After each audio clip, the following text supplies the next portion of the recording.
he wanted to take it away from the private bar. He says, oh, no, we're doing it. Well, I saw who was doing it. I visited with the guy. I went into his office. I couldn't find a place to sit.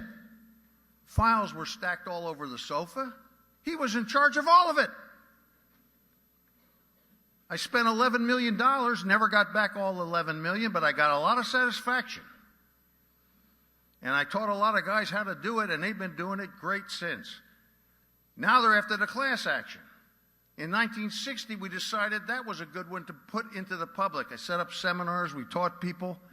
You shouldn't let people steal $3 each time they do it, if it adds up to millions of dollars. You can't talk about that as a frivolous lawsuit. It's a lawsuit for the consumer, and they'll change it and take it away from you before you finish dessert. That's the society we're in. That's what made Bill Moyer say, democracy, American democracy, is an accident. It's about to leave us. What used to bring us together is being taken apart, diced, sliced, and divided.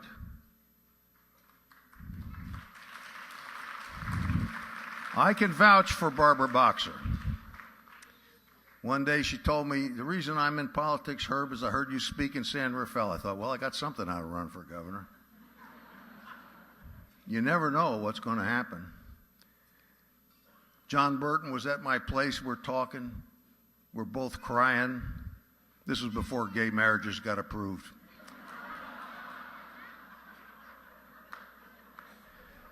And we're hugging each other right there in public. By the way, half the time he doesn't smell that great. But you can tell he's a very virile guy. If a little overreacting on the emotion. Very few times in your life will you find reason to love politicians. You got the right people in Barbara. We had the right person in John. And there are a few others like Sheila Keel and others that just really care. And you've got wonderful other people. Tonight I decided to bring something that's a miracle that's happening that nobody seems to know about, and that's okay with me.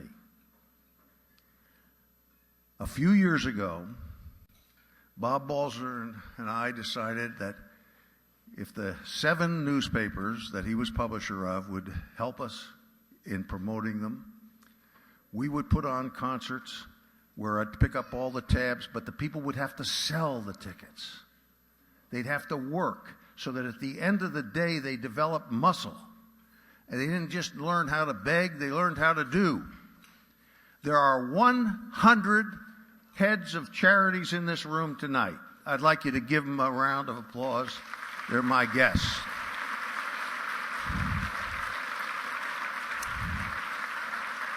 What started in Claremont, when you start to think, well, what can I do? What started in Claremont with a little thing called Shoes That Fit. I mean, they couldn't have run that by Madison Avenue. Shoes That Fit. What'd you give your money to? Shoes That Fit. Silly name, but a very wonderful organization. It grew from a little single office to now it's in 34 different states. It gives out 500,000 backpacks and shoes that kids don't have to be ashamed of taking to school. And I know because during the Depression, I never had a new pair of shoes. It means something to a kid. They do that. Over here in Beverly Hills, Sharon Robb, Children at Risk. I didn't know they had any children at risk outside of Lindsay Lohan in Beverly Hills. What the hell could they be at risk of?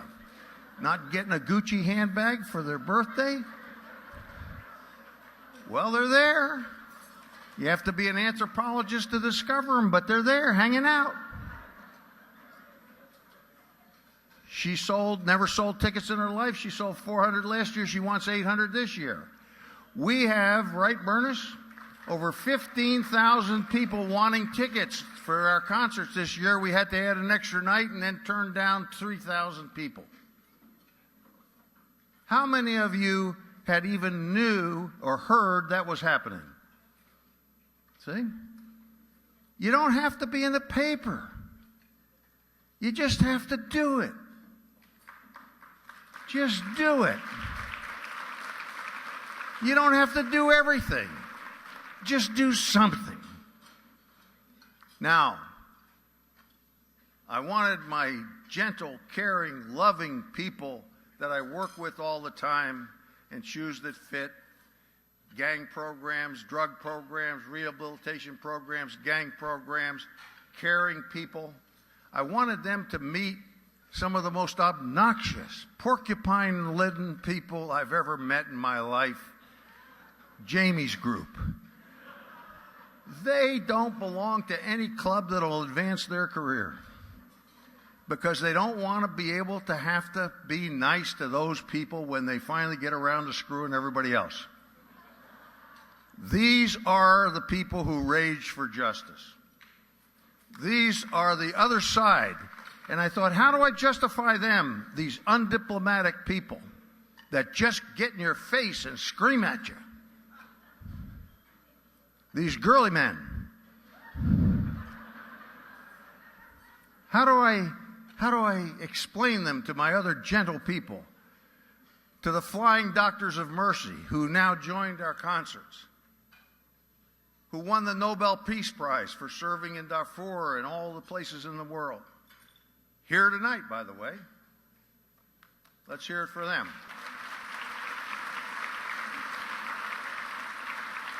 How do I explain these antagonistic, in-your-face fighters to protect the American dream? How do I explain them? The same way I explain the tort system. The same way I explain the charities. Bill Gates, bless his heart. Ted Turner shamed him into giving some money to charity. Ted Turner was worth $3 billion. He gave 2 of it away. He decided, you'll move down the Fortune 500 list, but damn it, you'll do some good in the meantime. He's done good in the meantime. He had $30 billion given to his charity. $1.5 billion a year they spend, and they spend it wisely and well, and more power to them. But what about a group that saved, during the same time his charity's been in existence, $62 billion in insurance premiums for people that drive cars?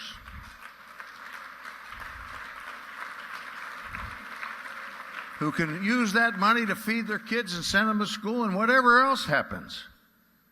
Isn't that charity too? So when I think about Consumer Watchdog, when I think about them, and I think about those wonderful nurses who care, I also think about those wonderful nurses who got up in Arnold's face and made him run for cover. When they say people can't change, you change that guy. Every time I listen to him, I hear a nurse's voice coming out. Oh, I really. Next thing you know, he'll be the world's greatest environmentalist. Who knows?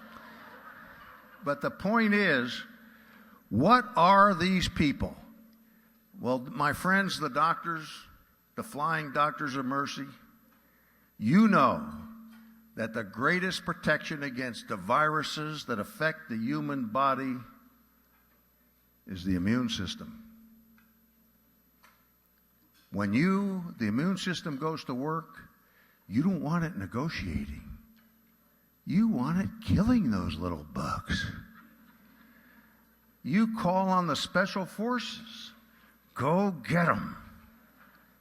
That's this group. They do the same thing. They protect the same body. They protect society. They do it like a special force unit, like the immune system in the body. We're all on the same page. That's all I wanted to tell you.